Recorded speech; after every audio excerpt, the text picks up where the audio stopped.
دونوں آگے بڑھتے بڑھتے اسی کمرے میں پہنچتے ہیں جہاں سے روشنی آ رہی ہوتی ہے۔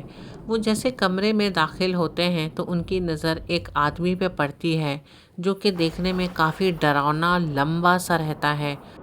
وہ ایک جادوگر رہتا ہے جو کہ اپنی گندی مقصدوں کو پورا کرنے کے لیے وہاں پوجا کر رہا ہوتا ہے۔ بیچارہ ارشد اور شمع کی قسمت تو پہلے سے ہی خراب تھی، اس بار بھی قسمت نے ان کی ساتھ نہیں دی۔ جادوگر غصہ ہو کر وہاں سے کھڑا ہو جاتا ہے اور کہتا ہے، تم نے میرے پوجا میں دخل دیا ہے، میں تم لوگوں کو نہیں چھوڑوں گا۔ تبھی ارشد اسے ہاتھ جوڑ کر کہتا ہے، دیکھیے مجھے نہیں پتا تھا کہ یہاں کوئی ہے اور آپ یہاں پوجا کر رہے ہیں۔ ہم تو بس یہاں سے گزر رہے تھے، موسم خراب ہونے کی وجہ سے ہم یہاں آج رات رک گئے، مجھے بالکل بھی نہیں خبر تھا۔ لیکن جادوگر کو اپنے غصے پہ ذرا سا بھی کنٹرول نہیں تھا اور وہ اسی وقت شمع کو اور ارشد کو شراپ دیتا ہے اور اپنی جادوئی شکتی سے انہیں ایک پتھر کا بنا دیتا ہے اور وہ وہاں سے چلا جاتا ہے۔ بیچارے شمع اور ارشد وہیں پہ پتھر بن کر کے جم جاتے ہیں۔ دنیا والے تو یہی سمجھتے ہیں کہ ارشد اور شمع بھاگ کر کہیں اپنی نئی زندگی ہنسی خوشی بسر کر رہے ہوں گے، لیکن انہیں کیا پتا کہ ارشد اور شمع اس پرانے کھنڈر میں ایک پتھر بنے وہاں پر ہی پڑے رہ گئے۔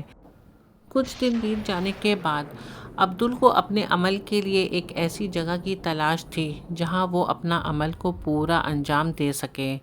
تبھی جگہ ڈھونڈتے ڈھونڈتے اس کی نظر جنگل کے اندر اس کھنڈر پہ پڑی۔ جب عبدل کھنڈر کے اندر جاتا ہے تو وہ دیکھتا ہے کہ وہ کھنڈر کافی پرانا اور بالکل سنسان، یہاں تک کہ اس کے اگل بغل کسی جانور کا بھی نام و نشان نہیں تھا۔ تبھی عبدل کے من میں یہی آتا ہے کہ عمل کرنے کے لیے یہ جگہ سے بہتر مجھے اور کہیں نہیں مل سکتا۔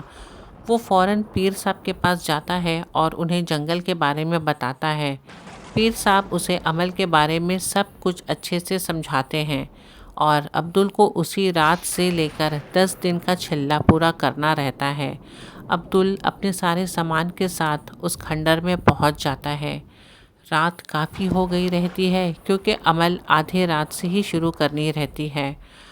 عبدل جب کھنڈر کے اندر جاتا ہے تو اسے ایک سامنے عجیب سی گول لائن کھینچی ہوئی نظر آتی ہے۔ وہ سوچتا ہے کہ یہاں پہ تو کوئی آتا نہیں، شاید پہلے کسی نے یہاں پر کچھ پوجا یا کچھ بھی کیا ہوگا، مجھے کیا فرق پڑتا ہے ان چیزوں سے۔ پہلا دن جب عبدل اپنا چھلا پر بیٹھتا ہے تو اسے کچھ عجیب عجیب سی آوازیں سنائی دیتی ہیں، آوازیں جیسے کہ کسی رونے کی آواز، لیکن وہ گھبراتا بالکل بھی نہیں ہے۔ وہ یہی سوچتا ہے کہ جیسے ابا نے بتایا ہے کہ عمل کے دوران مجھے بہت سی ایسی چیزیں یا بہت سی ایسی آوازیں سنائی دیں گی، لیکن مجھے ذرا سا بھی نہیں گھبرانا ہے۔ پہلا دن تو بہت اچھے سے کٹ جاتا ہے، دوسرا دن بھی کافی اچھے سے کٹ جاتا ہے۔ جنگل میں رہنے کی وجہ سے عبدل کے والد یعنی کہ پیر صاحب وہاں اگل بغل کے لوگوں کو بتاتے ہیں کہ میرا بیٹا جنگل میں عمل کرنے کے لیے گیا ہے۔ تو جنگل کے اگل بغل کے لوگ اس کے لیے وہاں پر کھانا لے کر آیا کرتے تھے۔ دن میں عبدل ان کے گھر پہ ہی جا کے آرام کر لیا کرتا تھا اور رات کو جنگل میں واپس جا کر اپنا عمل کیا کرتا تھا۔ چھلا ختم ہونے کو بس ابھی 2 ہی دن باقی تھے۔ عبدل اچانک سے ایک چیخ سنتا ہے اور وہ چیخ کسی لڑکی کی رہتی ہے۔ تبھی عبدل تھوڑا سا گھبرا جاتا ہے۔ عبدل ادھر ادھر دیکھتا ہے اور آواز سے پوچھتا ہے کہ کون ہے؟ تبھی شمع کی آواز اور سسکیوں کے ساتھ آتی ہے، کیا تم میری مدد کر سکتے ہو؟ آپ کون ہو؟ میں یہاں پر بہت دن سے ہوں، کیا تم میری مدد کر سکتے ہو؟ تبھی عبدل کافی گھبرا جاتا ہے اور جیسے تیسے کر کے اپنا چھلا کو ختم کرتے ہی وہ واپس اپنے والد کے پاس یعنی پیر صاحب کے پاس صبح صبح پہنچ جاتا ہے۔ پیر صاحب کو رات کی ساری منظر بتاتے ہوئے وہ پیر صاحب کے ساتھ واپس اسی قلعہ میں آتا ہے۔ پیر صاحب جو کہ کافی پہنچے ہوئے پیر رہتے ہیں، وہاں پہ قدم رکھتے ہی انہیں محسوس ہو جاتا ہے کہ یہاں پہ کسی پاک روح کو دفن کیا گیا ہے۔